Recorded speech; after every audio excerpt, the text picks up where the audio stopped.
И даже плохая погода не помеха для настоящих профессионалов. Дети демонстрируют армейскую выправку, умение ходить строевым шагом, синхронность выполнения команд, быстро пересчитаться на раз-два и умело перестроиться в одну и две шеренги.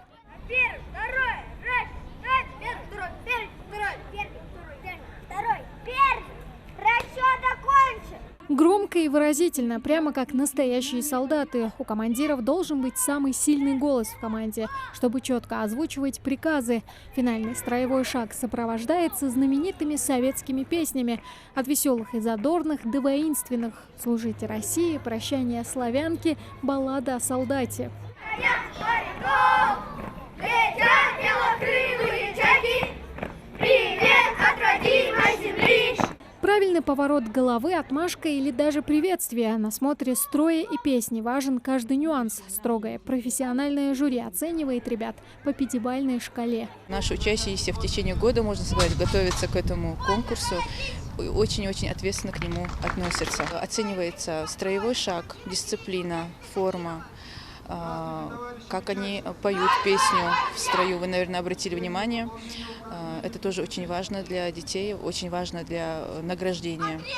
Бывает так, что занимают призовые места и дополнительные места за форму, дополнительные места за строевой шаг, за дисциплину. Конкурс успел уже стать традиционным для первой столичной школы. Многие участвуют в нем не впервые, а значит, могут дать фору любому профессионалу в этом деле.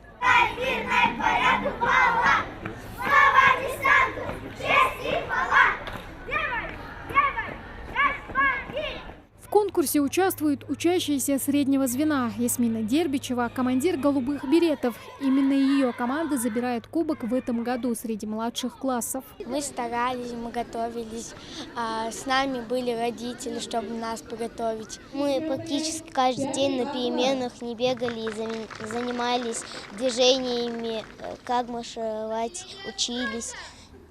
Мы были уверены, что мы займем первое место. Мне очень понравилось участвовать в этом конкурсе. Для сначала нам было немножко тяжело, но потом у нас все получилось, и мы выиграли первое место. В этом конкурсе нет победителей и проигравших. Мы вообще думали, что у нас будет как минимум, как максимум третье место, но мы заняли первое место. Несокрушимая и легендарная, боев познавшая. Потому что, наверное, мы старались и хотели забрать первое место.